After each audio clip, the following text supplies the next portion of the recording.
grand jury de la presse immobilière. Une émission en partenariat avec Régus et Bien Ici, présentée par Sylvain Lévy-Valency. Eh bien, bonjour à toutes et à tous, merci d'être avec nous. Voilà, le numéro d'avril est arrivé pour le grand jury de la presse immobilière. Les amis, vous savez quel numéro du grand jury ? 27. Non. 27. Alors, 27. Vous diriez quoi ? Virginie ? 20. 20. Gaël ? 12. 12. Charlotte ? 24. 30. Ah bah c'est 24 numéros, mais oui, c'est le 24e. Franchement, j'étais la plus proche au final. Et oui, nous allons entamer notre troisième saison. Voilà, vous les avez reconnus, ce sont nos journalistes du grand jury de la presse immobilière pour ce numéro d'avril. On va parler d'une classe d'actifs dont on ne parle pas souvent d'ailleurs. On va parler de l'immobilier d'entreprise, mais pas que, avec nos journalistes présents. Je ne vais pas bouder mon plaisir, il est là, voilà, nous l'espérions, mais il est venu. C'est Gaël Thomas, le patron de la rédaction de Business Immo. Bonjour. Salut Gaël. Alors ça nous fait super plaisir que vous soyez là. Ah bon ? Voilà. Je entre.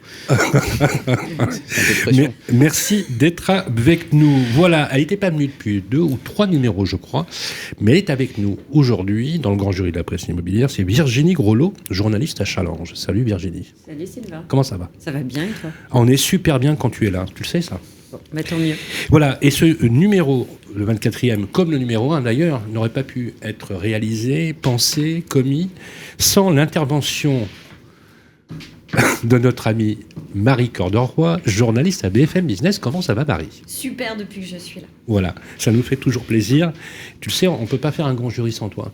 Bah moi ça me fait mal quand je suis pas là exceptionnellement, mais ça me fait très et je mal. te rappelle que c'est toi qui as eu l'idée dès le début du grand jury de la presse immobilière. Alors moi je l'aime beaucoup parce que je le lisais déjà il y a presque 20 ans. C'est moche. Mais surtout ce que je lis maintenant c'est ces SMS un peu drôles et les blagues qu'il m'envoie régulièrement sur WhatsApp. Il est journaliste au Point, c'est Bruno Monnier-Vinard. Salut Bruno. Sylvain, bonjour à tous. Comment ça va Bruno ? Ça va bien. Voilà. Et nous accueillons sur notre plateau la productrice, animatrice et journaliste de l'émission, c'est Charlotte Eckerl. Salut Charlotte. Salut Sylvain. Comment ça va ? Ouais, ça va très bien. Voilà, on va parler d'immobilier d'entreprise et on s'était dit finalement qu'on allait prendre des grandes personnes, des légendes de l'immobilier, on peut dire les choses comme ça. Elle est le CEO de La Salle, directrice des opérations Europe, président de La Salle France, c'est Beverly Kilbride. On dit Kilbride ou Kilbride ? Kilbride. Bonjour Beverly.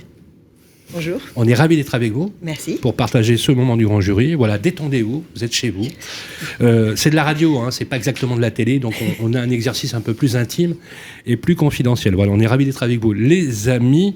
Et on va passer avec notre séquence la plus préférée, c'est la revue du grand jury, tout de suite après ça. Le grand jury de la presse immobilière, la revue du grand jury.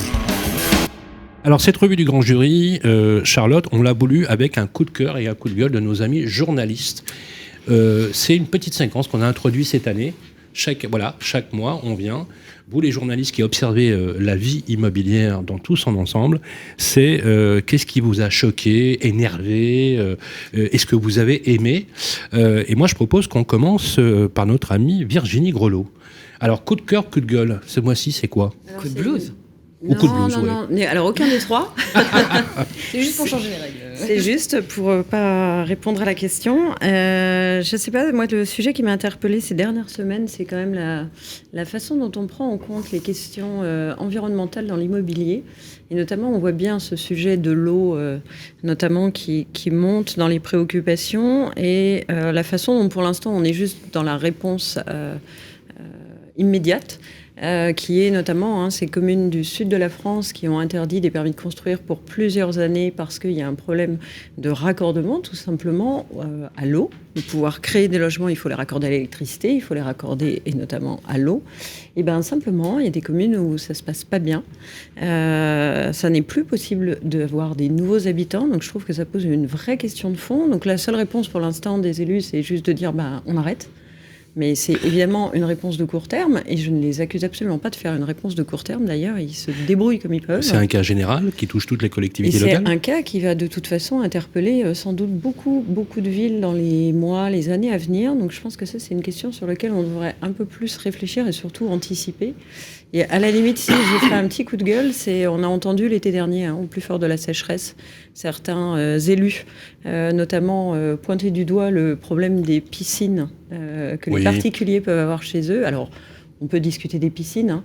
Je pense que quand un réseau d'alimentation en eau a un taux de fuite de 20% au niveau national, la question, elle est ailleurs.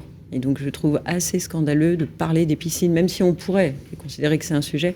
Mais je pense que c'est un sujet extrêmement secondaire. C'est une réponse vraiment très démagogique à un problème qui est beaucoup plus complexe et beaucoup plus important pour l'ensemble des habitants. Ça a le mérite d'être très clair. Vous aviez un coup de cœur ou autre chose ? Ou c'était tout pour le mois? Voilà, c'était pas mal. Gaël Thomas, on est ravis de vous avoir sur le plateau, voilà, le patron de la rédaction de Businessimo. Qu'est-ce qui, dans l'actualité, voilà, vous a un peu énervé ou vous avez adoré? Non, mais les zen, oui. Voilà, ces derniers jours, ces dernières semaines. Moi, le coup de cœur, c'est mon futur siège social. Donc, bien. j'en profite pour faire un petit coup de pub. Oui. Et donc, c'est au 80 rue Tête-Bout, dans le 9e. Et donc, voilà. Juste groupe... à côté. Ouais, c'est pas loin. On est invité à l'inauguration, j'espère. Ouais, alors, il faudra être un peu patient parce on a les clés, mais on n'est pas tout à fait prêt. Donc, il faudra un tout petit peu aménager. Donc, voilà, ça va être le futur siège parisien de mon nouvel actionnaire, le groupe Costar. Et donc, on va retrouver Businessimo, on va retrouver Bureaux Locaux, on va retrouver le Grecam et on va retrouver plein d'autres choses. Vous vous rassemblez tous au même endroit? On se rassemble tous dans un immeuble indépendant de 1900 mètres carrés qui a été entièrement restructuré par de Mathieu Barre pour le compte d'Unofi et qu'on loue pour la modique somme de 725 € du mètre carré hors taxe, hors charge par an. Et donc, mon coup de gueule, c'est que je suis le seul à afficher les valeurs locatives dans un marché qui a encore un peu de mal avec la transparence, mais on pourra peut-être en parler. Vous ne croyez pas si bien dire. Merci de l'avoir fait. Extrêmement intéressant. Merci, Gaël, en tout cas, d'avoir participé à ce numéro du grand jury. Marie, le coup de gueule de Marie Gorderoy. Moi, c'est mi-coup de cœur, mi-coup de gueule. Mon petit coup de gueule, c'est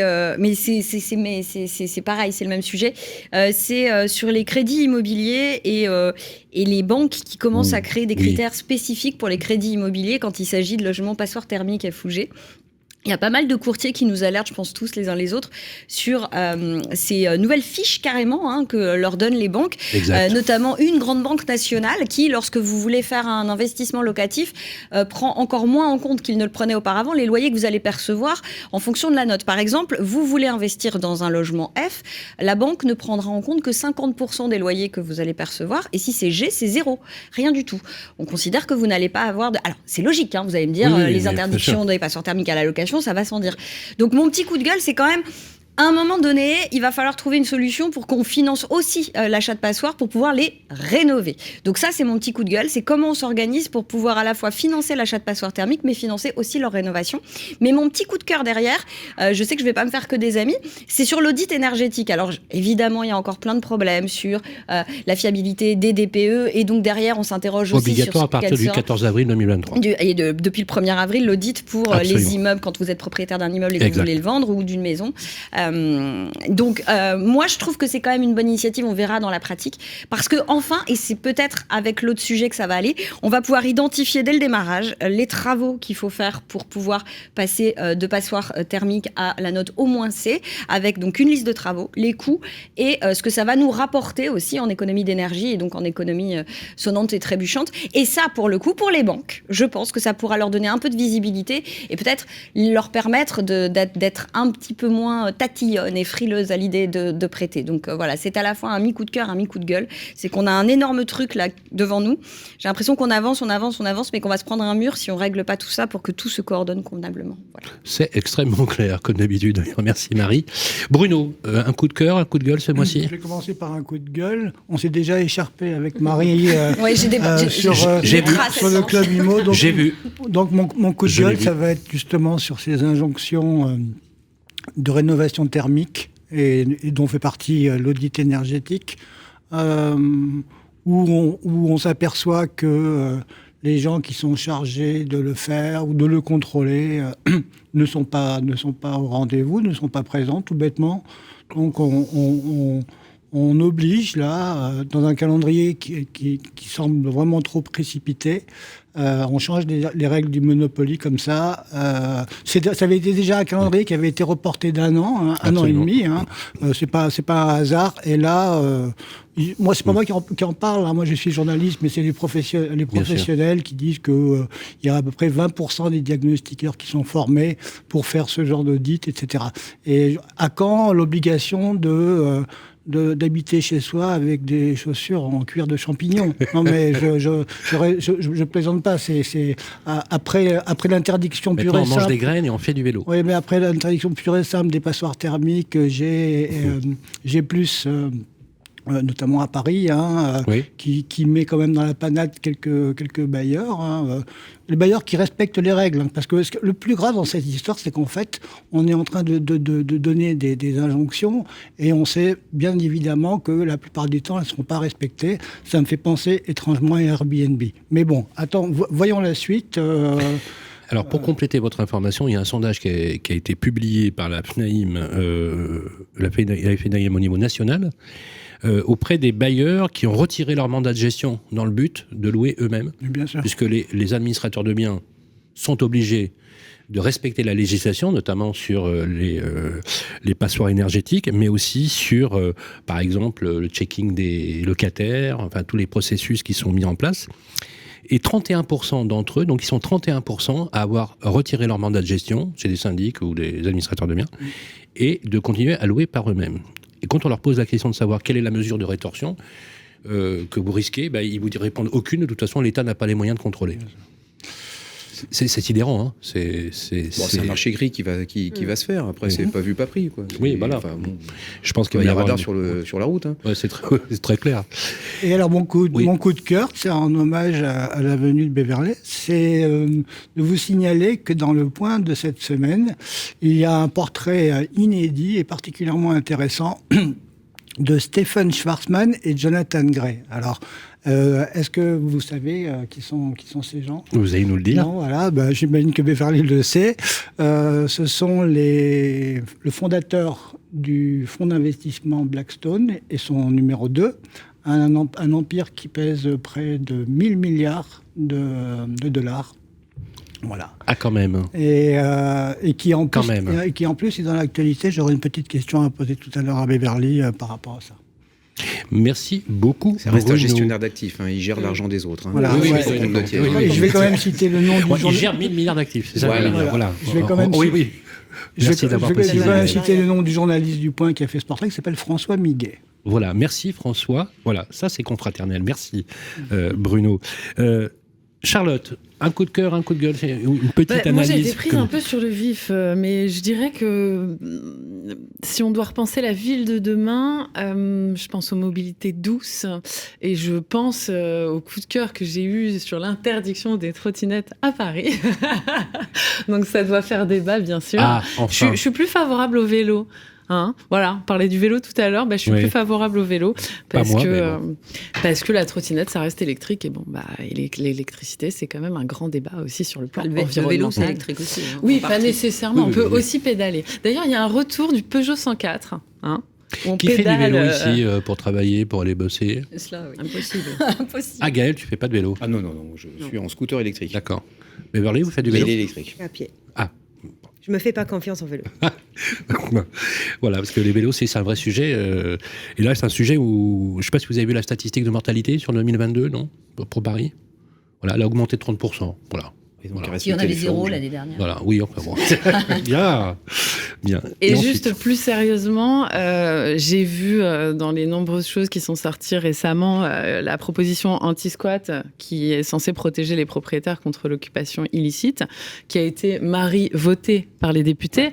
Et du coup, l'ONU, le rapporteur, a écrit une lettre à la France, a priori de quelques pages, pour dire que c'était un retour en arrière pour notre pays très attaché à ses droits fondamentaux. Et donc, je sais pas si je dois en être. Je sais pas si c'est une bonne ou une mauvaise nouvelle, mais en tout cas, c'est quelque chose qui questionne. Merci beaucoup, Charlotte. Voilà. Alors, moi, j'ai juste un tout petit coup de gueule, mais un peu plus général. Comme vous le savez, avec notre ami Marin, on fait le tour de France, des maires de France, dans toutes les métropoles. Et c'est presque un peu de mélancolie, voire un peu de tristesse, ou même de sidération. Et je constate que de ville en ville, je vois la précarité, la pauvreté, puisqu'on a l'occasion de visiter les quartiers. Et je suis très surpris de la dimension que ça prend, et surtout de l'étalement que ça prend. Et j'étais à Tours et j'étais assez choqué de voir une association de retraités où le président nous fait un discours où il nous dit tous les mois on est en train d'arbitrer pour savoir si on paiera le loyer ou si on va manger. Et les gars vous expliquent qu'ils ont cotisé 42, 43 années de travail, etc. Et on a justement analysé la dégradation de leur pouvoir d'achat avec des revenus médians qui sont quand même assez faibles. Et je trouve ça absolument sidérant, terrible. Et je pense que la situation, elle est vraiment inquiétante. Alors pourquoi je vous dis ça ? Je vous dis ça parce que j'avais fait un petit papier et sur les réseaux sociaux, il y a quelqu'un qui m'a écrit et il va certainement se reconnaître, qui me dit mais il faut arrêter de pleurer en France parce que la France est le pays le plus protecteur, vous savez, où on est soigné, on a des allocations familiales, etc., etc. Et ce type me dit vous arrêtez de fustiger puisque la France c'est le paradis sur terre. Alors je dis, si vous considérez qu'effectivement au Bangladesh, ils vivent avec moins d'€1 par jour, on devrait être content par rapport à eux, je ne pense pas que le débat soit vraiment approprié.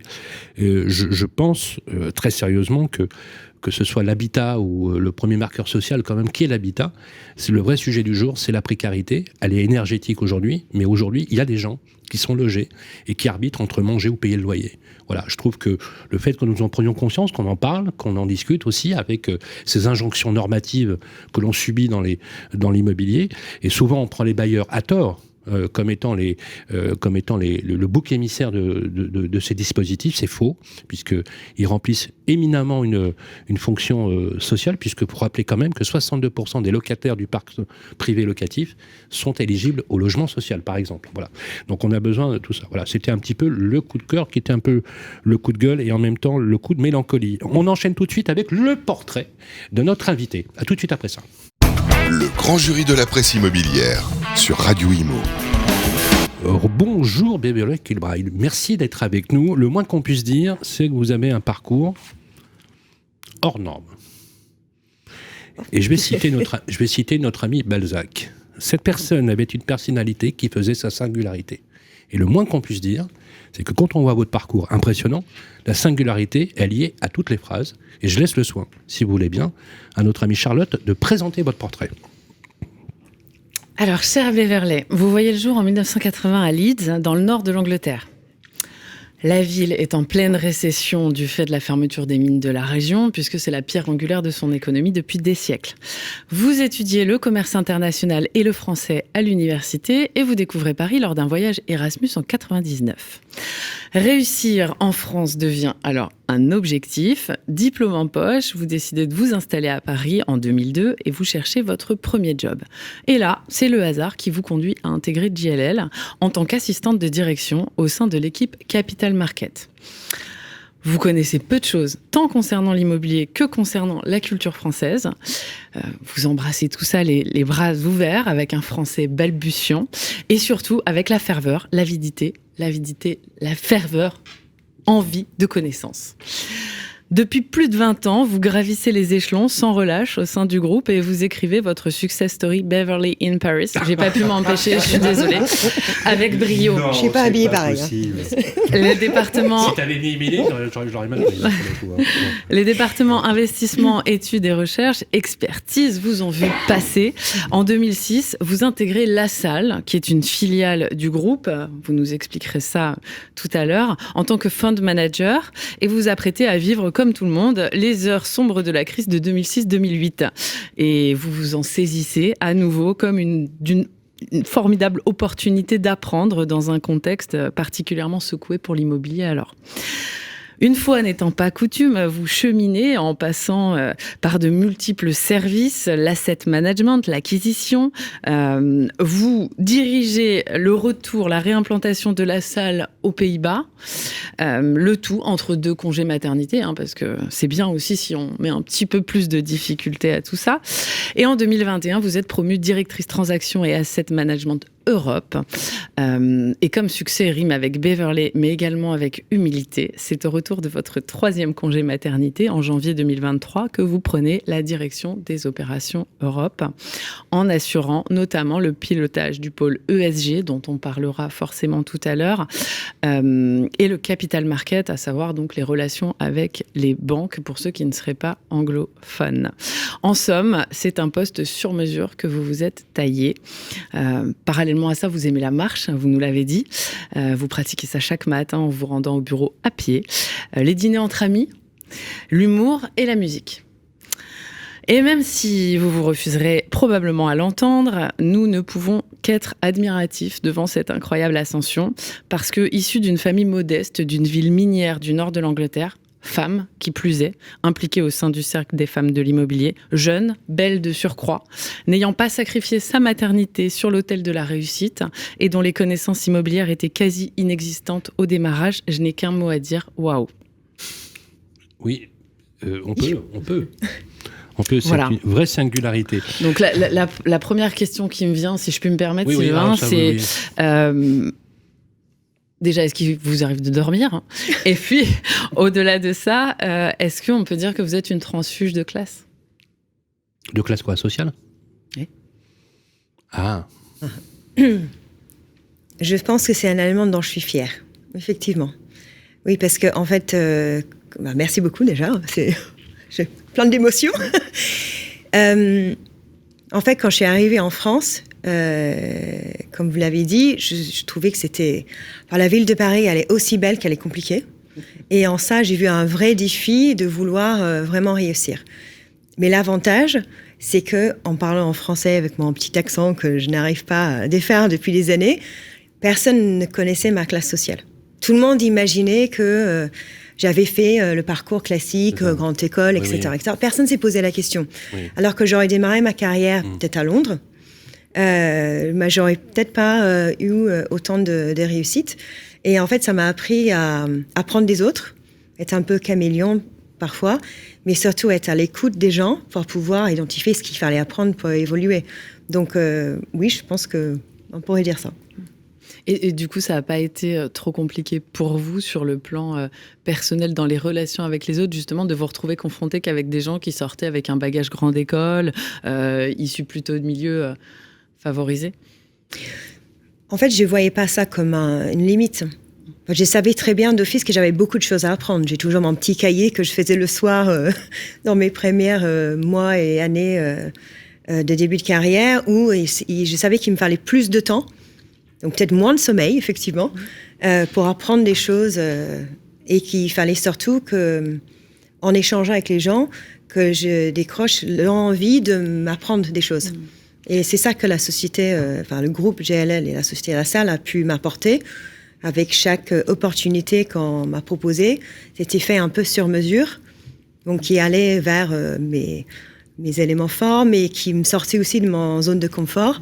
Chaque fois qu'on me proposait un nouveau projet, la réponse était « je pense pas, peut-être dans quelques années ». Et à chaque fois, je relevais le défi pour passer à la prochaine étape d'apprentissage. C'était du défi. Moi, je me souviens d'une anecdote, et je terminerai probablement là-dessus, une anecdote que vous m'avez partagée lors de notre premier entretien en décembre dernier, celle d'un déjeuner que vous aviez tenu à honorer avec une jeune stagiaire avant son départ de l'entreprise. Du coup, bon, forcément, c'est pas souvent qu'on entend ça à cet échelon. Et je me demande quel regard vous portez du coup sur vos collaborateurs et quels conseils vous donneriez aux gens qui arrivent aujourd'hui et qui ont envie de tout défoncer comme vous ?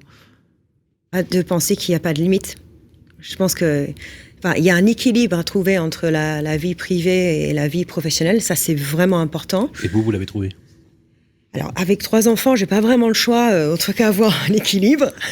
Il y a des heures de la journée où je ne suis pas disponible. Mais comme quoi, c'est possible de mener... Parce que comme c'est possible. La question n'est pas anodine, puisque vous êtes une femme, et que les femmes dirigeantes dans ce pays, dans l'immobilier, il n'y en a pas beaucoup. Ça se féminise de plus en plus, mais c'est quand même une catastrophe. C'est quand même un des secteurs les plus discriminants de ce point de vue-là. D'ailleurs, il a été épinglé à plusieurs reprises. Et justement, cette question, vous avez posé la question, vous savez, quand on vous parle d'un projet, vous dites oui, je serai peut-être prêt dans 1 an, 2 ans, peut-être, je dois apprendre. On a l'impression que c'est typiquement féminin comme comportement, puisque n'importe quel mec aurait sauté sur l'occasion, en fait. Il paraît que c'est une caractéristique qui revient souvent. C'est même statistique, c'est pas moi qui le dis, hein. Je l'ai lu, on s'est documenté. Est-ce que le fait justement que vous ayez mené de front ces 2 vies, est-ce qu'on peut dire à ceux qui nous écoutent que c'est vraiment possible, donc du coup, effectivement, il n'y a pas de limite, mais vraiment possible? Je pense que c'est tout à fait possible, et d'ailleurs, que ça soit critique, enfin essentiel, c'est important d'avoir une vie en dehors du travail, parce que ça change la perspective des choses. Quand je suis arrivée en France, et je le suis toujours étrangère, même si je sais que mon équipe à Paris me considère française, j'ai toujours pu garder ce regard extérieur. Et je pense que c'est ça qui peut vraiment apporter des choses, quel que soit le secteur d'activité d'ailleurs. D'avoir une vue, garder ses pieds par terre, de vraiment s'accrocher à des valeurs, que ce soit avec la famille, que ce soit avec d'autres activités. Enfin, il ne faut pas essentiellement que ce soit la famille. Mais cet équilibre, elle est importante parce qu'on a tous besoin de souffler pour ensuite aborder des défis qui sont nous présentés au quotidien. Est-ce qu'ils nous écoutent, votre famille, à l'instant où on parle? En replay. Voilà. Je pense. Elles sont un peu jeunes. Le temps passe. Merci en tout cas d'avoir partagé qui vous êtes dans cette première partie de l'émission. Si vous le voulez bien, je vais vous proposer maintenant de rentrer dans le cœur du débat. Un fil rouge qui retentit comme une alarme, le climat qui est la dent creuse en ce moment pour les classes d'actifs immobiliers. On parle que de ça. Nous aborderons également la question de l'investissement immobilier sous l'angle de sa responsabilité. Puis comme d'usage dans l'émission, nous tenterons d'analyser l'insaisissable marché. Le grand sujet, c'est donc avec vous, Beverly Kilbride, tout de suite après le jingle. Le grand jury de la presse immobilière, le grand sujet. Voilà, c'est parti pour la première partie de ce grand sujet avec nos amis journalistes. Donc voilà, vous allez passer par le feu de nos questions, beaucoup de sujets, notamment la première thématique, si vous voulez bien, la nécessité de proposer des investissements responsables. J'aimerais qu'on fasse un petit tour de table. Il n'y a plus de débat là, sur cette question, Gaël? Ah bah non, parce qu'en fait, il y a des nouvelles normes. Donc voilà. Il y a la taxonomie, et puis il y a aujourd'hui un cadre réglementaire ou une régulation qui flèche les investissements vers la décarbonation de l'économie. Ça touche tous les pans d'activité, et ça va toucher bien évidemment l'immobilier. Je crois que c'est 40% des émissions de CO2 sont dues à la ville, à la construction. Absolument. Donc c'est après le transport. C'est à la fois un formidable défi pour les acteurs immobiliers, c'est à la fois une formidable opportunité pour créer de la valeur, parce que il y a juste un tout petit truc qui vient de changer là, c'est que on s'est aperçu que l'argent avait un prix, avait un coût, et que grosso modo, il fallait pouvoir faire la différence avec le sous-jacent, avec l'actif immobilier, plus qu'avec le tableur Excel. Donc voilà, on change de monde, et on arrive dans un monde qui va être très challenging, pour parler très bon français, mais qui va être très intéressant. Beverly Kilbride, plus de débat non plus, bien évidemment, la taxonomie, les ratios extra-financiers liés à l'environnement, au rapport ESG et à la RSE, aujourd'hui, c'est devenu la norme. Alors, c'est devenu la norme, mais je pense qu'il y a une évolution qui va suivre très rapidement, où on parle... Je pense qu'avant, on parlait des objectifs de moyens, et là, on va parler d'objectifs de résultats. Et on le voit avec la taxonomie, on le voit, ces obligations de reporting, de remonter des valeurs, d'exprimer, de gérer les risques dans un portefeuille. Et c'est une très bonne chose. Alors, il y a les normes européennes, il faut s'adapter au niveau local. Donc, nous, on est acteurs au niveau mondial, mais dans mes responsabilités, j'ai le portefeuille en Europe. Donc, le défi des grands acteurs, c'est on va vraiment avoir un impact tel qu'il est nécessaire. Il faut jongler avec ces normes à travers les différents pays dans lesquels on investit. On prend la parole un petit peu autour. Journaliste Charlotte, justement, sur le sujet. Non, mais moi, du coup, je me demandais en effet que, bon, bien sûr, on se demande tous l'impact qu'aura la décarbonation de cette économie et surtout à quel rythme les entreprises vont pouvoir la soutenir, en fait. Donc, est-ce que vous avez une vue déjà là-dessus ? Alors, la date de 2050, c'est dans le viseur de tout le monde. Mais je pense qu'à la vitesse à laquelle on va... On y sera ? J'espère bien qu'on y sera, oui. On a l'intention, c'est sûr. On y arrivera avant, j'espère, mais ça dépendra de l'alignement d'intérêts entre le locataire et le propriétaire. Parce que ce que ça nous a appris ces dernières années, c'est que le point de départ de tout ça, c'est quand même la data. Et c'est là où je salue le décret tertiaire en France, parce que ça nous pose des contraintes, mais ça nous offre aussi des opportunités quand je vois par rapport à d'autres marchés en Europe.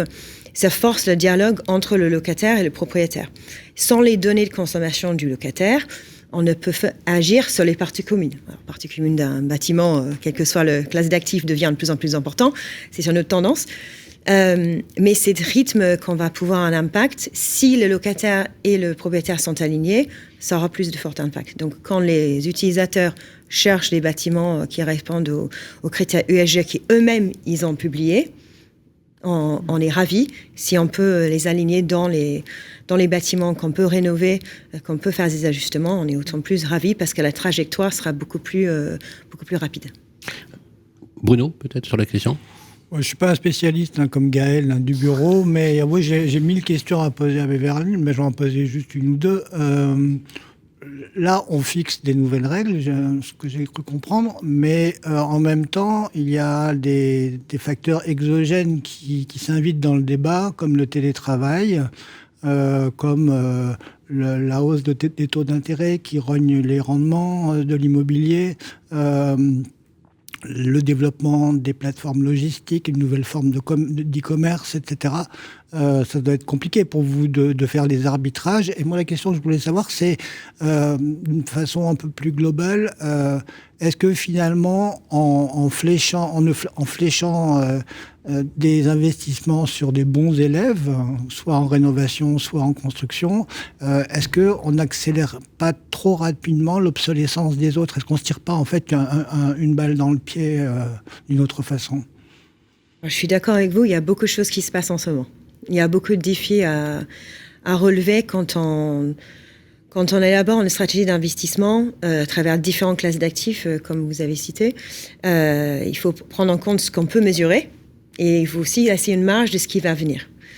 Et c'est vrai qu'on voit une certaine polarisation dans le marché et qu'on va continuer à le voir entre la demande des typologies de produits qui répondent à ces critères, qui sont de ce fait plus faciles à financer, plus faciles à lire, à projeter des valeurs, donc de ce fait plus liquides et plus adaptes à des transactions, comparé à d'autres actifs dans d'autres localisations où la vision est plutôt opaque, on n'a pas la transparence qu'il faut, il n'y a pas de transaction, le sentiment n'est pas bon, et que ça nécessite une chute de valeur pour que la transaction elle-même devienne économiquement viable. Donc effectivement, dans le futur proche, je pense qu'on va continuer à avoir une bifurcation des valeurs et des terrains de jeu des investisseurs institutionnels en immobilier.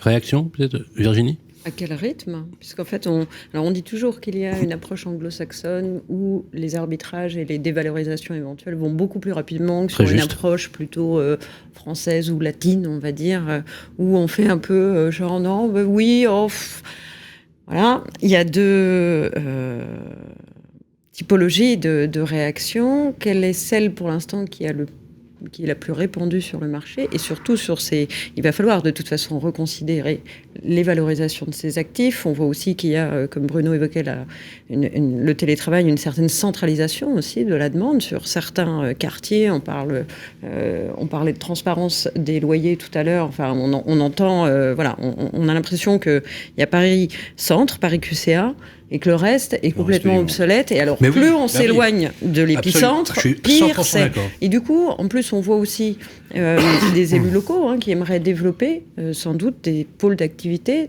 en périphérie. Ils sont confrontés à ces valorisations en baisse. Pour autant, ils n'ont pas encore forcément pris la décision de transformer éventuellement la destination de ces actifs. Et on a du mal à voir, effectivement. En plus, on peut se dire que ça va très vite, comme dit Bruno. Donc, pour l'instant, quelle est l'attitude des investisseurs ? Quelle est la rapidité d'exécution, le choix stratégique ? On est dans quelles orientations, en fait ?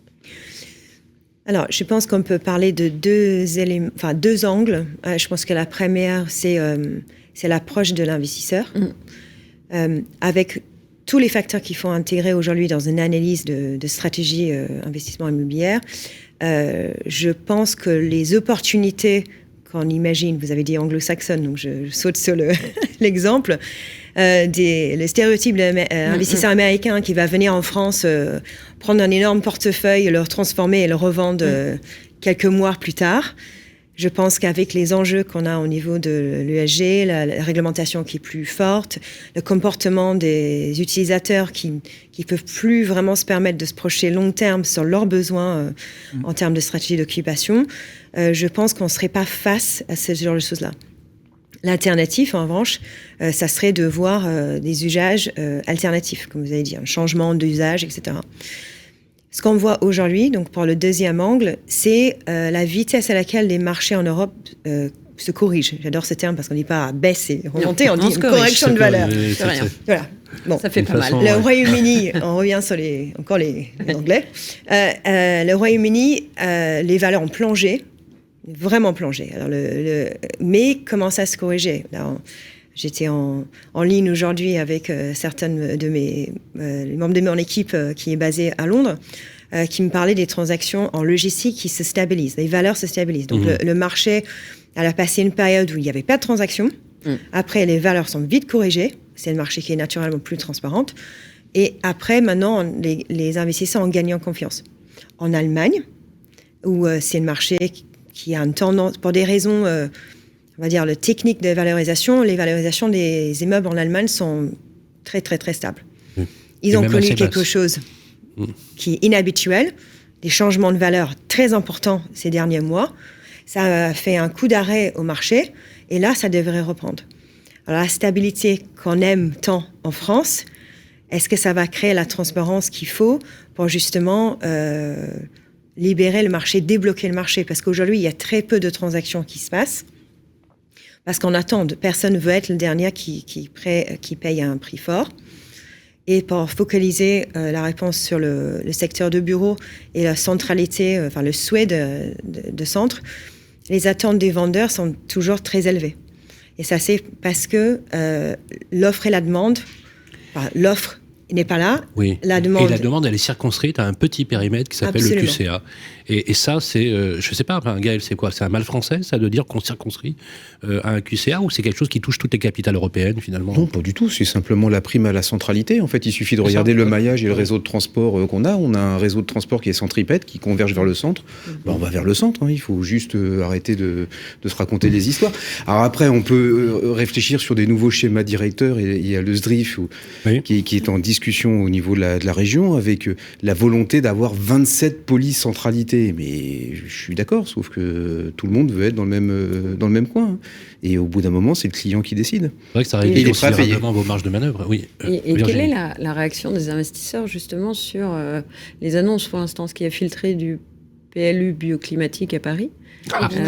On va en parler. C'est mon grand sujet. Ouais, c'est le grand sujet de Marie. Les pastilles. Non, mais ça nous passionne tous, les fameux immeubles à pastilles. Quel est le sentiment pour l'instant? Quel est quel est votre ressenti? Non, pas forcément le sien. C'est surtout celui des investisseurs.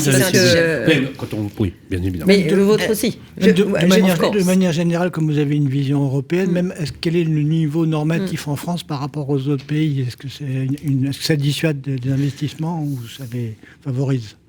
Je peux acheter la touche personnelle parce que ça fait 20 ans que je fais la traduction de ce qui se passe en France pour les investisseurs internationaux, on va dire ça, parce que nos clients, ils interviennent dans le monde entier avec nous. Ils peuvent aussi acheter un bien à New York, à Tokyo, Paris, Londres, etc. La liste continue. Il faut dire que le PLU, il est difficile à expliquer. Comment ça va être sur le plan pratique. Sur le résultat qui est recherché, ça c'est très facile à expliquer. La mixité sociale imposée par la réglementation, ça c'est très facile, c'est compris par tout le monde. Le moyen qu'on va utiliser pour y arriver est beaucoup plus difficile à expliquer, surtout que dans l'hiérarchie des valeurs, le moindre rendement a été pendant longtemps le logement. Oui. Donc, du coup, de voir ça, c'est une perception de dégradation de valeur. Oui. Néanmoins, il faut dire que le PLU, il est difficile à expliquer sur le plan pratique. Sur le résultat qui est recherché, ça, c'est très facile à expliquer. La mixité sociale imposée par la réglementation, ça, c'est très facile à expliquer. la demande de bureaux, elle est moins importante qu'elle était avant.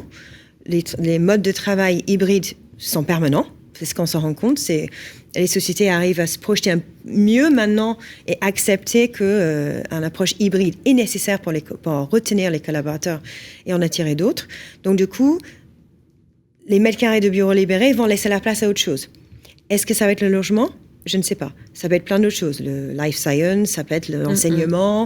Enfin, il y a plein d'autres sujets que nous, on voit ailleurs dans le monde qui pourraient s'appliquer à Paris. Mais Paris-Centre, effectivement, on attend tous de voir. Le vrai sujet, ça reste le logement. Marie, peut-être une réaction. Ah non, mais là-dessus, je sais qu'on n'est pas tellement d'accord. C'est qu'à un moment donné, il faut faire cohabiter tout le monde, les bureaux et les gens, en fait. On est bien. Si on vit de Paris de ces gens, en fait, et encore une fois, je redonne mon exemple. Mes parents, ils ont eu la chance d'avoir un logement social au cœur de Paris, et puis après, il a fallu que je sorte, que je fasse ma vie, et petit à petit, voilà.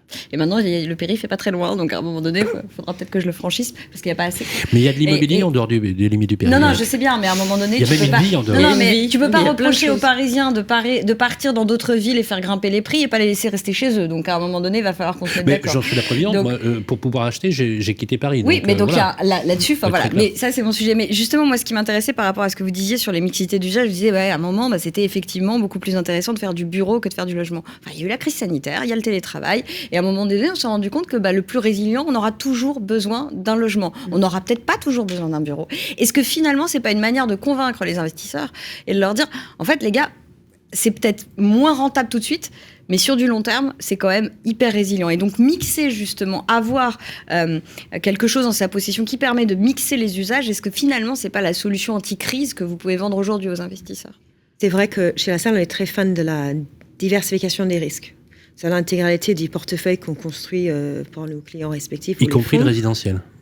Y compris les résidentiels. D'accord, ok. Alors, en France, nous n'avons pas encore réussi à acheter du résidentiel. Mais dans la catégorie résidentielle, on a quand même acquis on a acquis des résidences seniors. Mais ailleurs en Europe, nous avons un patrimoine de résidentiel.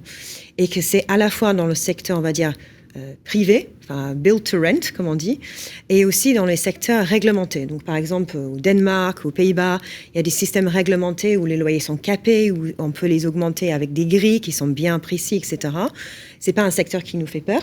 Pour certains, il n'y a pas assez de rendement, mais pour nous, ça apporte une certaine sérénité qui nous permet de projeter les valeurs. Donc, il y a un appétit très fort des investisseurs institutionnels pour le secteur de logement.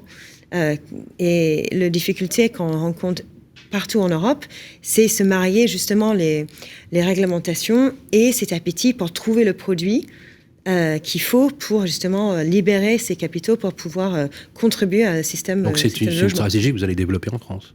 Comment ? Vous allez entrer sur le marché résidentiel. On aimerait. Mais qu'est-ce qui vous freine là aujourd'hui ? Oui.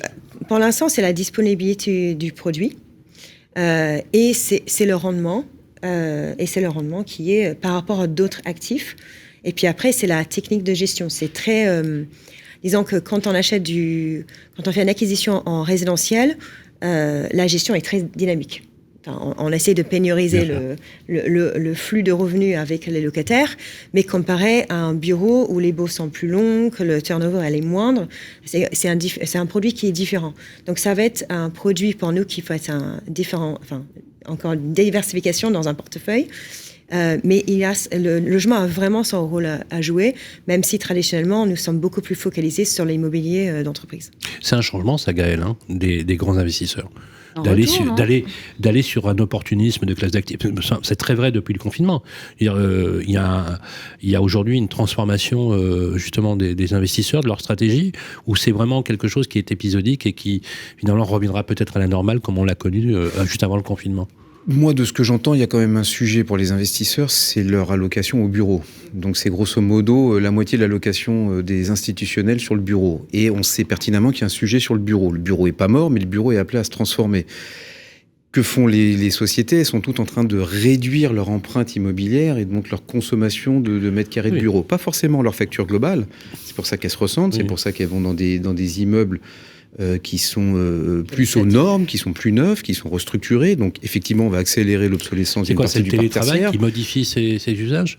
par exemple? Oui, certainement. Oui, bien sûr que oui. Ça évolue. Même si je pense qu'on va avoir un petit retour en arrière. Hein. On commence à le voir aux États-Unis.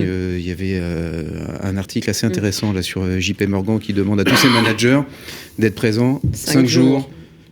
Au bureau pour montrer l'exemple et pour dire on ne peut pas manager au bord de la piscine ou derrière un Teams. Donc au bout d'un moment, on va revenir aussi un tout petit peu en arrière. C'est clair. Mais le problème du logement en France, c'est qu'on s'en est tellement occupé ou tellement mal occupé que c'est, excusez-moi, un bordel innommable. Donc au bout d'un moment, vous avez toujours... C'est le produit le plus liquide parce que c'est un besoin primaire, mais c'est le produit aussi où le politique rentre le plus dans l'actif. Donc quand vous achetez avec un aléa, avec vous dire qu'on va peut-être vous caper le loyer, on va peut-être vous plafonner le loyer, parce que vous comprenez, il y en a 3 qui ont râlé parce qu'ils n'arrivent pas à payer leur loyer, et oui, ils enfin là, t'as pas d'aléa, franchement, Gaël.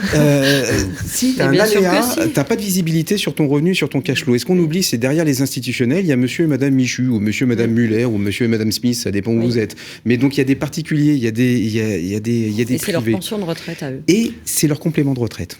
Pour ceux qui n'ont pas la chance d'avoir une retraite. Ce que je veux te dire, c'est que les aléas, tu les as sur toutes les classes d'actifs. Et je pense que les dernières années nous ont prouvé que tu les as sur toutes les classes d'actifs, quoi. Tu peux gérer l'aléa quand c'est un aléa marché, quand c'est un aléa réglementaire ou quand c'est un aléa politique, c'est plus compliqué. Je pense que c'est ce qui freine malheureusement en partie les institutionnels sur le logement. Et aujourd'hui, à Paris, très clair, hein, le logement, ça rapporte moins de 3%. Ah oui, mais c'est... Donc au bout d'un moment, qu'est-ce qu'on fait? T'as une valorisation. Bon, là, les prix baissent, mais t'as une valorisation. En plus, quand tu regardes, quand on a vu arriver les institutionnels, ce qu'on a appelé le retour des institutionnels, et on dirait si je me trompe, mais c'était quand même beaucoup d'investissements sur des résidences gérées. Donc en plus, gérées par un tiers, donc, parce que les investisseurs ne veulent pas prendre en charge la gestion. Ce n'est pas leur métier, donc elles ne prennent pas en charge la gestion. Donc on avait beaucoup de projets sur des résidentes étudiantes ou des résidences seniors, ce qui ne contribue pas forcément en plus à loger les Français, hein, très clairement. Et là, on a des valeurs élevées, un contexte réglementaire extrêmement compliqué, où entre guillemets, quasiment du jour au lendemain, aujourd'hui, à partir du moment où elle a passé la période de probation, tu peux avoir des loyers plafonnés, etc. Donc tu es dans un contexte qui n'est pas suffisamment ensuite rentable, et en plus des injonctions qui vont venir de rénovation, etc., avec des engagements de travaux qui sont forts. On ne peut pas dire que Paris soit extrêmement attractif, par exemple, pour faire du résidentiel. Et en plus, il n'y a pas de construction. Donc, de toute façon, il n'y a pas de produit. Oui. Beverly ? Alors, je peux apporter une précision. Je suis d'accord que la première tendance, quand on cherche un produit alternatif, c'est en dehors du classique du bureau industriel commerce, c'est que c'est un rendement plus élevé. Et effectivement, les résidences gérées, ils ont un rendement plus élevé. Clairement. Et effectivement, ce n'est qu'un bail. Donc c'est un choix de contrôle. Hein. Donc, soit on veut la visibilité, c'est pareil pour un hôtel, soit on veut la visibilité sur ce qui se passe derrière la porte, soit on le confie à un autre et on pense qu'on peut capitaliser le revenu et fermer les yeux. Bon, personnellement, je pense que la gestion de l'immobilier passif est finie. Je pense qu'on est dans une gestion active. Mais en revanche, c'est le parcours du logement. J'ai la conviction que on peut contribuer justement au logement sans pour autant investir dans le logement. Alors, je vais essayer d'expliquer ça clairement. En achetant avec une acquisition dans un produit des résidences seniors, on peut facilement voir comment la maison ou la personne âgée mal logée, pas adaptée, va libérer une surface qui ensuite va être disponible pour quelqu'un qui peut y loger sa famille. Donc, il y a toute cette notion de parcours. Alors, la résidence étudiante, c'est un peu différent. Hein. Ça permet de pas forcément traverser libérer les parents, que libérer les surfaces. Mais je pense que l'impact des investisseurs institutionnels dans les catégories autres dans le logement peut avoir un impact positif. Il ne va pas être très important, mais je pense qu'il faut regarder aussi le parcours de ce qu'on peut faire. Alors, on va parler, j'aimerais qu'on reparle des JO de 2024, c'est Charlotte aussi, sur le fameux PLU bioclimatique, voilà, dernière révision sous Delanoë, c'est bien vous qui avez il a été révisé la dernière fois en 2006, c'était suite, et donc là, cette proposition est fait suite au grand diagnostic de 2020, et moi, il y a quelque chose qui qui m'a marqué, mais je reviens avec mon vélo toujours, et d'ailleurs je poserai la question à Beverley après, comment ça se traduit, ce qu'on est en train de se dire concrètement au sein de l'entreprise, notamment le GES, de manière à savoir un petit peu comment vous le mettez en place, qu'est-ce que vous avez mis de manière opérationnelle pour assumer ça, en fait, ce qui arrive. Mais voilà, pour terminer juste sur le PLU, j'ai appris que l'indice de canopée de la ville de Paris était 18%, là où les études scientifiques recommandent entre 40 et 60% en zone urbanisée. Donc la canopée, pour ceux qui l'ignorent, c'est la surface arborée. Voilà, donc bon... Les coups de chaud à Paris, il va y en avoir. Et puis au-delà de se demander, puisque là on est parti quand même sur un débat à savoir logement, bureau, qu'est-ce qui est bien, qu'est-ce qui est pas bien. Moi je dis qu'il y a quand même une urgence aussi, c'est déjà de pas crever de chaud, hein, parce que c'est quand même ce qui nous attend, qu'on soit à la maison ou au bureau. Donc voilà, ça c'est voilà, et c'est pas le moment du coup de gueule, mais bon, on voit quand même qu'il y a des projets, notamment pharaoniques comme la Tour Triangle, qui vont voir le jour. C'est prévu pour 2026. 2026. C'est-à-dire qu'elle a été prévue il y a 15 ans. Oui, bien sûr. Voilà, on mais se retrouve avec le temps long de l'immobilier, c'est quand même 26 000 tonnes de béton qui arrivent, et on se demande quand même, on va les mettre dessus, les arbres, probablement. On fait du béton bas carbone, quand même. Oui, c'est vrai. Hein. Rappelez-vous. C'est vrai, je me souviens très bien. De la construction en bois. Absolument. Voilà. Mais voilà, est-ce que tout ça c'est utopique en fait, ce plus est-ce que c'est utopique? Est-ce que tous les politiques justement ont pas cherché à un moment, en modifiant les plus successivement, à se dire tiens, on va ramener mixité, etc. Est-ce que c'est une utopie? Est-ce que c'est quelque chose qui fait partie d'une feuille de route politique, au même titre que nos chers présidents de la République, où le logement est toujours un peu un sujet traité, ou est-ce qu'on va pouvoir s'éloigner du chant des sirènes de la rentabilité, voilà. Alors, je pense que dans un projet, si je réfléchis à l'ensemble des projets en développement que nous avons en Europe, donc on a quand même un certain nombre, le point qui se retrouve à chaque fois, c'est le nombre d'éléments qui constituent le dossier de permis. Je ne parle pas de nombre de papiers, mais je parle de nombre d'éléments. La création de surface, elle n'est pas uniquement intérieure, elle est souvent terrasse. Ces terrasses-là, elle est arborée. Les espaces, comment on travaille pour connecter l'immeuble à la ville, pour pas faire un paquebot, quelque chose de fermé. Comment marche la connectivité des gens, les fluidifier, etc. Donc ça, c'est un point qui est à la fois cherché par nous, investisseurs, et qui est à la fois cherché par les utilisateurs. Un utilisateur recherche des surfaces qui répondent aux envies bien-être pour les salariés. Et ces envies bien-être-là vont dans les objectifs de bioclimatique, de usage des surfaces, les objectifs de bas consommation. Les utilisateurs s'intéressent au carbone, operational carbon, donc comment l'immeuble va être piloté. Et ça ne se limite pas au bureau. C'est dans tous les secteurs. Un logisticien va aussi s'intéresser à l'impact de l'entrepôt logistique sur les émissions. Et donc, du coup, tout ça devient un ensemble. Et la taxonomie que Gaël a citée tout à l'heure va nous aider avec ça. Et en complément, nous regardons de très près le embodied carbon, donc c'est le carbone qui est émis par la structure, et notamment dans les projets de rénovation, à quel point on peut recycler les matériaux, à quel point on peut limiter l'impact du carbone, on va dire intrinsèque, si c'est le bon terme à utiliser. Et donc, juste pour terminer sur la première question, comment ça se traduit donc concrètement au sein de l'entreprise ? Alors, avec un patrimoine en immobilier, la clé, il y a deux clés. La première, c'est de regarder l'hiérarchie de la consommation. Donc là, c'est cette thématique encore de combien va consommer ou quel impact les opérations d'un bâtiment va avoir sur l'environnement. Donc, c'est l'impact climatique, finalement, du bien. Et la deuxième, c'est la data. Donc, ce qui a vraiment changé dans notre industrie, gros sujet, ça. c'est il faut avoir un point de départ. On veut tous afficher afficher et ensuite réaliser des réductions de consommation. Mais si on ne connaît pas le point de départ, on n'a pas de base de comparaison. Alors, on peut faire du greenwashing et dire que ça va être 20%, mais 20% de quoi? Ou 30% ou 40% de quoi? Il y a aussi la méthodologie de comptage, puisque vous avez tous des règles de comptage différentes. Il n'y a pas d'unité ou d'unicité finalement des règles de comptage, ce qui fait que sur une approche d'interopérabilité, si on peut dire les choses comme ça, ça devient extrêmement complexe. On n'a vraiment pas l'impression que ce soit pour demain, quoi. Oui, c'est vraiment complexe, mais là où on a beaucoup d'espoir, c'est que vous qu'on est très nombreux grands acteurs à s'aligner avec les associations, avec les partnerships qu'on signe, on n'attend pas que la législation arrive.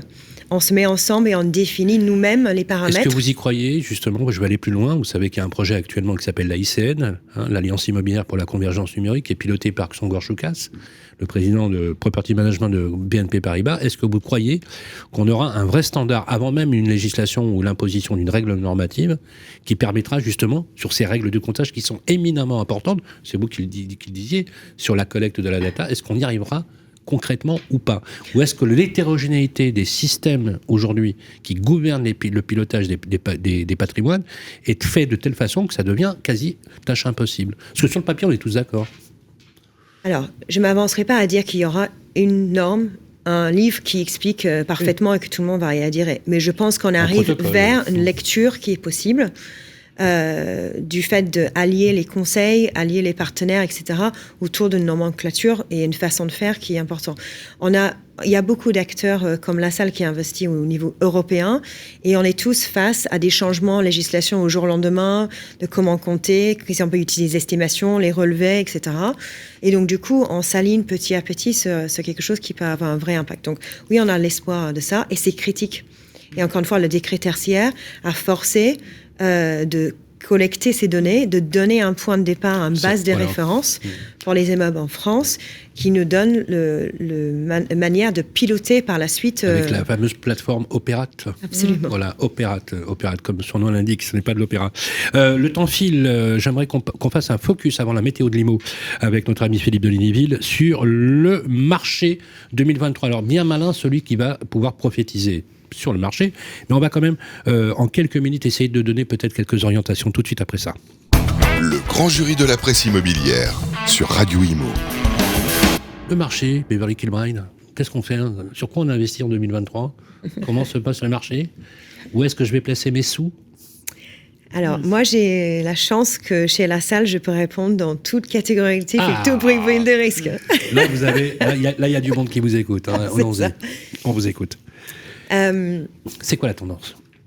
Alors, je pense que la tendance, c'est d'abord, on essaye de voir où vont aller les valeurs. Donc, comme on l'a dit tout à l'heure, il y a beaucoup d'éléments à prendre en considération. Est-ce qu'on utilise le financement? Est-ce qu'on utilise un financement bancaire? Est-ce qu'on utilise un financement fonds de dette qui donnera peut-être plus de flexibilité?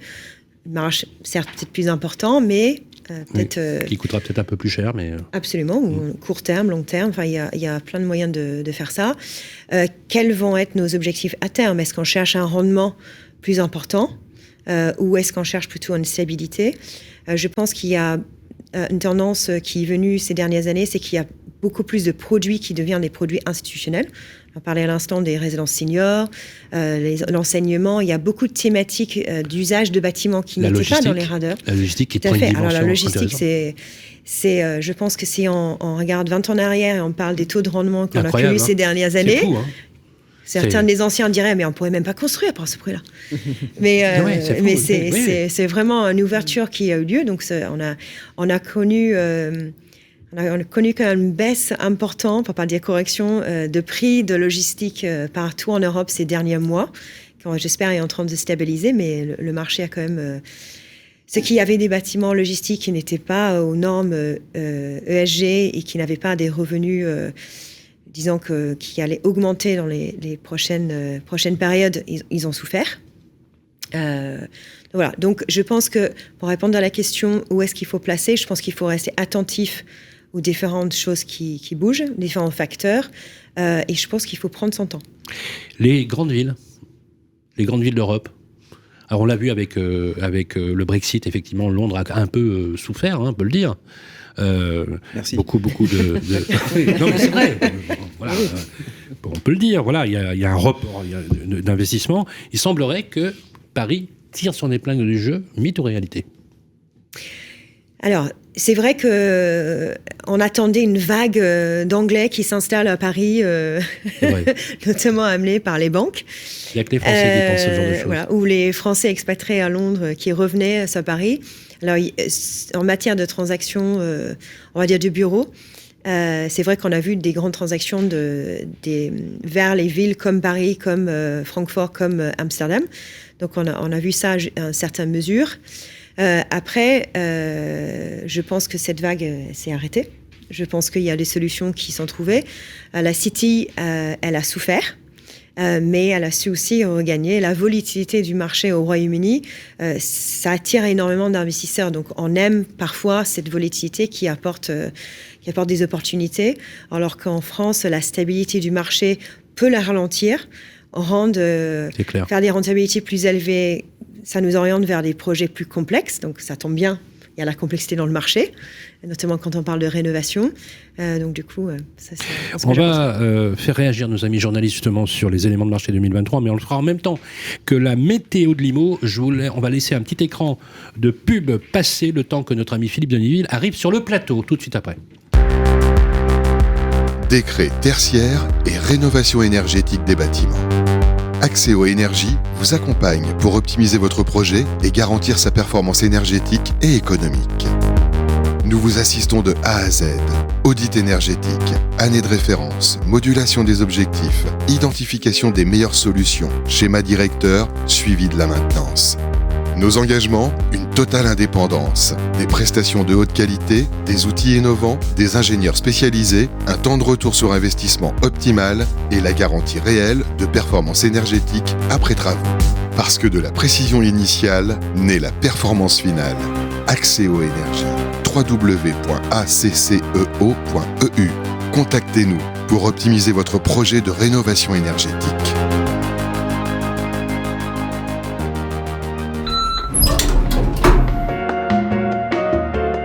ThyssenKrupp Elevator et maintenant TK Elevator.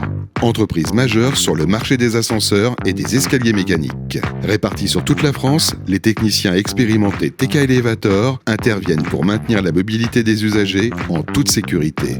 Engagés dans le développement des bâtiments intelligents, TK Elevator propose des produits et services innovants comme le service de maintenance prédictive MAX. La mobilité urbaine ne connaît plus de limites. TK Elevator. Move Beyond. www.tkelevator.fr. Radio Imo, c'est ça.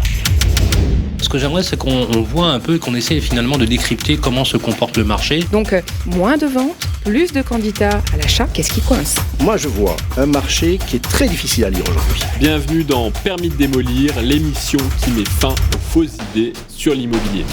Puis nous sommes sur Radio Imo et donc on a envie de découvrir évidemment vos goûts en matière d'immobilier. Et bonjour à tous, bienvenue sur Radio Imo, bienvenue dans ce nouveau numéro des têtes brûlées de l'immobilier. On se retrouve très bientôt sur Radio Imo.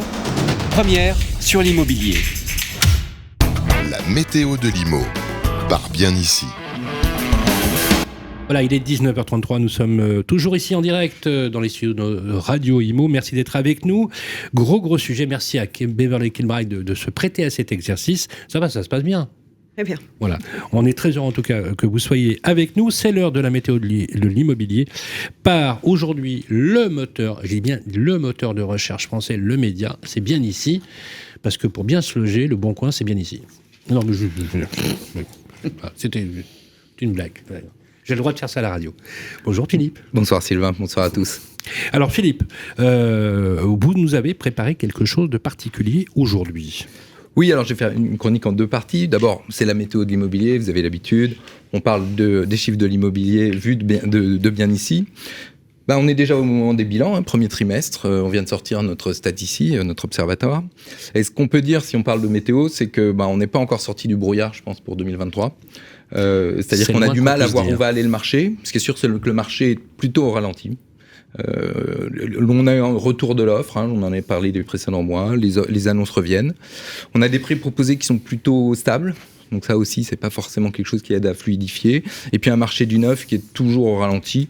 Peu de nouveaux programmes, des programmes qui restent plus longtemps sur le site. Donc on sent vraiment un marché attentif. Et on a un paradoxe, nous, chez Bien Ici, parce que on a battu en mars notre record de trafic. On a fait 17 millions de visites sur le mois de mars. Donc ça n'a jamais fait ça. Mais en même temps, jour pour jour, il y avait 0 visite. Il y a que ce moteur s'est installé en 7 ans à la 3e marche du podium. C'est incroyable. 17 millions. 17 millions de visites sur le mois de mars. Jamais atteint ce chiffre-là. Et en fait, ça ne s'est pas traduit en contact. C'est-à-dire que les agences ont reçu à peu près le même nombre de contacts qu'en février. C'est-à-dire que, et comment on explique alors cette audience ça veut dire que les Français, ils regardent, ils observent, ils sont sur le site, ils viennent. Ils attendent que les prix baissent. Et voilà. Exactement. Oui. Attentifs. Comme les grands investisseurs. Ils attendent ils attendent que ça baisse, mais ça baisse pas. Ah bah tant que t'as des vendeurs qui attendent si eux-mêmes les vendeurs que sont les pas obligés de autres vendre. acheter. Il va falloir attendre un peu. Si les vendeurs sont pas obligés de vendre, ils vendent C'est pas qu'ils attendent que ça baisse, c'est qu'en fait, avec le triplement des taux d'intérêt, ils ont perdu un quart de pouvoir d'achat. Ça c'est clair. Ah oui, mais donc du coup, ils attendent que les prix baissent. Ça fait quand même, c'est pas rien, un quart. Ouais. C'est considéré. Oui, je crois que c'est la pièce qui avait été gagnée dans les 10 dernières années, dans les 5 dernières années par les Français, en termes de pouvoir d'achat, finalement a été reperdue en moins d'un an, puisque je crois que sur une année, les taux d'intérêt, c'est 400 points de base d'augmentation quasiment. Alors après, ça dépend des villes. Tu sais, tu as des courtiers, par exemple CAFPI, là récemment, ils ont fait justement une évolution des mètres carrés achetables en fonction des villes. De mémoire, c'est Marseille et Reims, les 2 villes où on a le plus perdu de mètres carrés achetables pour une même mensualité de crédit. En un an, dans ces 2 villes, on a perdu plus de 16 mètres carrés. Je veux dire, un palace à Paris, quoi. Oui, alors ce qui est intéressant aussi, on a fait ce type d'études aussi avec Bien Ici, et nous on a aussi regardé le type de biens. C'est-à-dire qu'il y a un marché à un instant T, en 2022, un marché avec des biens disponibles, beaucoup moins, un marché en 2023, et on se rend compte que même parfois, ça veut dire rentrer sur du T2 au lieu du T3, qu'on ait vraiment changé de quartier, qu'on a vraiment une modification complète. Cet impact sur le pouvoir d'achat immobilier a aussi une modification sur l'offre possible, l'offre accessible. Oui, complètement. Ensuite, mes chers voilà. Donc, la météo, le 21 mars est passé, c'est le printemps. Et donc, on s'est dit, tiens, ça nous a rappelé qu'il y avait eu un engouement très fort sur les balcons, sur les terrasses, après le confinement. C'est toujours le cas. On avait vu exploser. Alors justement, c'est toujours le cas. Et qu'est-ce que ça a comme impact ? En fait, ça a toujours un impact. Ça a toujours un impact sur le prix annoncé sur les annonces. C'est-à-dire qu'on est autour de 200 à 500 euros du mètre carré en plus sur un appartement quand il y a un balcon ou une terrasse. Donc ça, c'est intéressant. Et puis ce qui est assez amusant, c'est que plus on va dans le sud, plus cette différence augmente. C'est-à-dire qu'à Strasbourg, on est à 240 euros du mètre carré en plus pour avoir un balcon. Je vais dire des méchancetés. À Lyon, on est à 590. Vas-y. Ah si. Ah non. Le soleil se lève à l'est. Non, on sait jamais si un jour je vais à Strasbourg. C'est un malentendu. Voilà. Oui. On a quand même vu une corrélation. À Lyon, c'est 590, donc 240, 590. Et à Nice, on est à 920. Donc, la vache. Donc, évidemment, plus il y a de soleil, plus le balcon, je pense, a de l'intérêt. Si c'est peut-être que tu voulais suggérer. Non, parce que Paris, à mon avis, ça doit être ton exception. Tu vois, à Paris, il n'y a pas forcément beaucoup plus de soleil qu'à Strasbourg, je pense.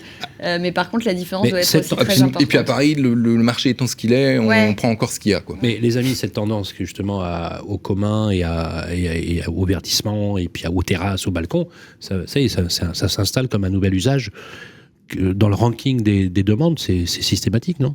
Alors c'est une demande qui a toujours été là, qui est toujours là. En fait, on se rend compte qu'on a plutôt 2 clientèles, parce que du fait des écarts de prix, on touche pas forcément les mêmes personnes, et que les gens avec le revenu les plus modestes, avec le budget le plus serré, il faut faire des concessions, et c'est une des concessions. Donc forcément, quand on regarde en contact par annonce, finalement, on a à peu près le même nombre de contacts par annonce que l'annonce, le bien est un balcon ou pas. Voilà. Et puis le dernier point que je voulais vous faire remonter, c'est que toujours sur nos balcons et nos terrasses, en termes d'évolution des prix, il y a une espèce de premium qui se passe sur les balcons, c'est-à-dire qu'ils sont toujours 5 points au-dessus des appartements sans balcon. Par exemple, on a des appartements sans balcon qui augmentent de 1% en prix, ceux avec balcon vont augmenter de 6%. Et à l'inverse, c'est pareil, s'ils baissent de 1% ou 2% mes appartements avec balcon, sans balcon vont baisser de 6 ou de 7. Donc, le conseil qu'on pourrait peut-être donner, en tout cas, ce qui est sûr, c'est qu'il y a un aspect aussi patrimonial, au-delà du confort du balcon et de la terrasse pour tous les jours, un aspect patrimonial, c'est-à-dire que ces biens de meilleure qualité résistent mieux au marché. Et je pense que dans un marché qui, on l'espère, va se retourner, en tout cas va arbitrer par les prix. Va se corriger, comme vous disiez très justement. Se corriger, voilà. Correction naturelle, parce que la nature a horreur du vide. Exactement. Voilà. Vous avez terminé. J'ai terminé. Merci beaucoup, Philippe de Lignyville. Peut-être une réaction, là, justement, sur ces tendances 2023, parce qu'en fait, on aime bien, alors c'est vrai que c'est très, dans les médias, on adore ça, de faire des tendances, des prédictions, etc.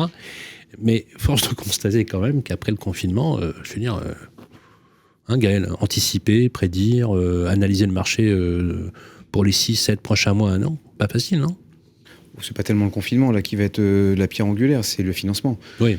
Donc là, aujourd'hui, c'est où est la courbe des taux, quand est-ce qu'elle va se stabiliser, quels sont les discours des banques centrales. Visiblement, on commence à atteindre une sorte de plateau pour juguler l'inflation, qui, elle, semble aussi avoir atteint un plateau, mais l'inflation va être durable. Les prix vont baisser. Les prix vont inévitablement baisser, oui. Dans l'ancien, oui. Inévitablement baisser partout. Oui.